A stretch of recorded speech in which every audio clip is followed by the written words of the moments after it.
সুজনস স্টোরিতে সবাইকে স্বাগতম। আজকে আপনাদের সাথে ভয়ঙ্কর একটি লাশ ঘরের ঘটনা নিয়ে হাজির হয়েছি। আশা করি গল্পটা অনেক ভালো লাগবে। চলুন দেরি না করে শুরু করা যাক। লাশ ঘর। আজকে আমি যেই ঘটনাটি বলতে চাচ্ছি সেটি যেমন বীভৎস তেমনই ভয়াবহ ঘটনা। ঘটনাটি বেশ 1 বছর আগে একটি সংবাদপত্রে প্রকাশ হয়েছিল। সাংবাদিকের কাছে একজন ডোম ঘটনাটি বলেছিল। আমি তার ভাষায় ঘটনাটি তুলে দিলাম। আমি যখন ডোমের চাকরি পেলাম তখন আমাকে ওখানেই বারণ করেছিল ডোমের চাকরি না করতে, কিন্তু আমি ছিলাম খুব সাহসী লোক আর বয়সে জোয়ান। মানুষের কথায় কি আর চাকরি ছাড়া যায়, তাও আবার সরকারি চাকরি। আমি কাজের সময় মতো যোগ দিলাম। প্রথম দিনে শুধু দেখলাম ওরা কি করে লাশ কাটে। দেখলাম লাশ কাটার আগে ডোমরা মদ খায়। আমি ভেবেছিলাম বুঝি পচা গন্ধ ভুলে থাকতেই ওরা বুঝি মদ খায়। আমি একথা বলাতেই সে হাসলো আর আমায় বলল, কেন খাই, আস্তে আস্তে নিজেই বুঝে যাবে। আমরা ডোম সম্প্রদায়ের লোক হলেও আমি মদ খেতাম না। এভাবে বেশ কিছুদিন কেটে গেল। একদিন রাতে আমার ডিউটি ছিল। আমার ওস্তাদ মানে আমার সিনিয়র ডোম আমায় বলল, রাতে আলো জ্বেলে রাখিস আর রাতে লাশ ঘরে ঢুকিস না। যা হোক, আমি সেই রাতে খেয়ে দে লাশ ঘরে চলে গেলাম। যে ঘরে লাশ থাকে সেখানে যে একটু উকি দিয়ে দেখে নিলাম সব ঠিক আছে কিনা। দেখে নিয়ে দরজা বন্ধ করে পাশের রুমে চলে এলাম এবং আলো জ্বেলে শুয়ে পড়লাম। সে রাতে আমার কানও জানি ঘুম আসছিল না আর মনেও কেন জানি অস্বস্তি বোধ হচ্ছিল। একটু মনে হয় চোখটা লেগে এসেছিল। এমন সময় হঠাৎ কারেন্ট চলে গেল। সাথে সাথে চারিদিকে ঘুটঘুটে অন্ধকারে ছেয়ে গেল আর সেই সাথে সাথে অসহ্য গরমে ঘেমে নিয়ে উঠলাম। না, আর পারা যায় না তো। এমন গরমে কি করে ঘুমানো যায়। উঠে বসলাম।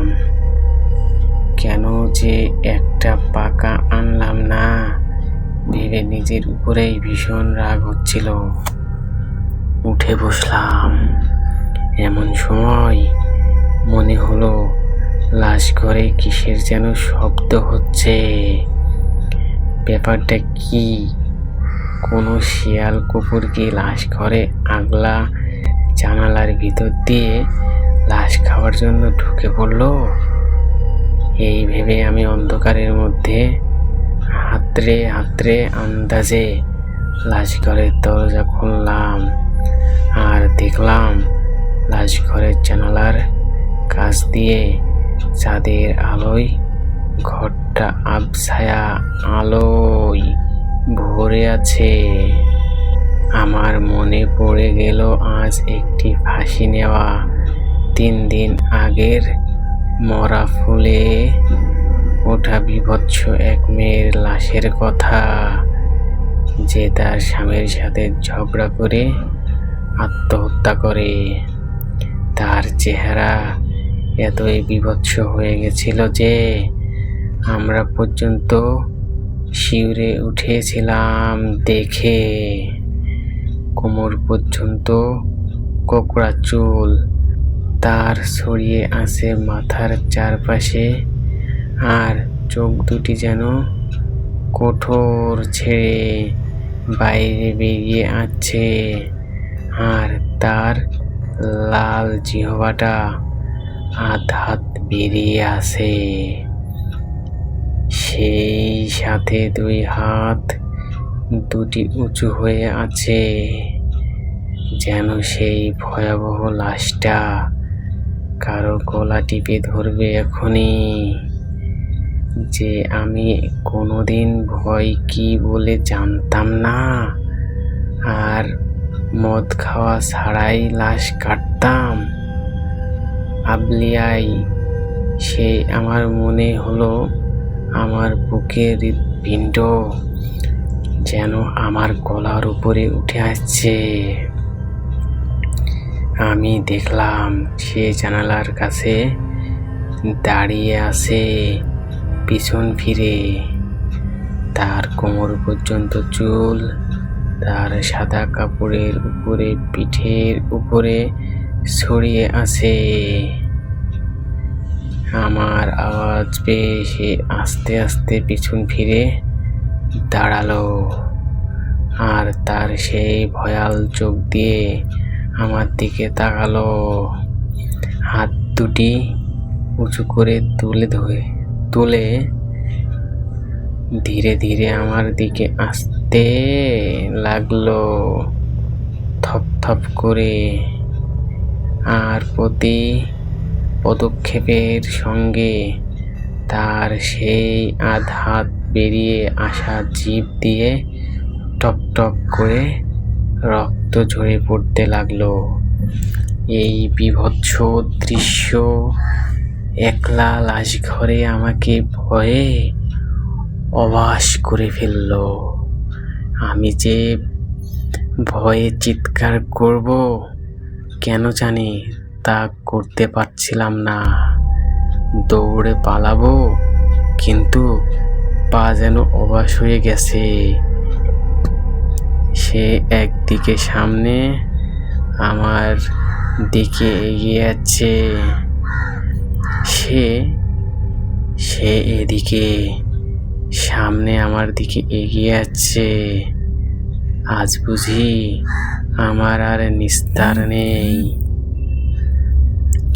কি করব আমি? সেই ভয়াবহ রাতে শুধু আমি একজন জীবিত মানুষ, আর কেউ নেই যে আমায় এসে বাঁচাবে। যখন সে আমায় প্রায় কাছে চলে এলো, তখন জান বাঁচানোর স্বাদ তীব্র হয়ে উঠল। আমি প্রাণপণে চিৎকার করে অন্ধকারের মধ্যে দৌড় দিলাম, উদ্দেশ্য লাশঘর থেকে যেভাবেই হোক বাইরে চলে আসা। কিন্তু ভীষণ ভয়ে আমি তখন অন্ধকারে দিশেহারা, তাই আর দরজা খুঁজে পাচ্ছিলাম না। এদিকে আমি আমার পিছনে ক্রমাগত সেই থপ থপ শব্দ শুনতে পাচ্ছি, যেন আজ আমার আর নিস্তার নেই সেই পিশাচিনীর হাত থেকে। এভাবে দৌড়াতে দৌড়াতে আমি স্নায়ুর ছাপ সহ্য করতে না পেরে জ্ঞান হারালাম। তারপরে কি ঘটেছিল আমার আর মনে নেই। পরদিন আমাকে জ্ঞান হারা দেখে হাসপাতালে পাঠানো হয়, সেখানেই আমার জ্ঞান ফেরে। তারপরে বেশ কিছুদিন আমি রাতের সেই ভয়াবহ দৃশ্যের কথা ভেবে রাতে ঘুমাতে পারতাম না। আজও সে কথা ভাবলে আমি ভয়ে শিউরে উঠি। আসলে গল্পটা কেমন লেগেছে অবশ্যই কমেন্ট বক্সে জানাবেন এবং আমাদের সাথেই থাকবেন। এই জন্য আমার চ্যানেলটিকে সাবস্ক্রাইব করতে হবে এবং পাশেই থাকতে হবে। ধন্যবাদ সবাইকে।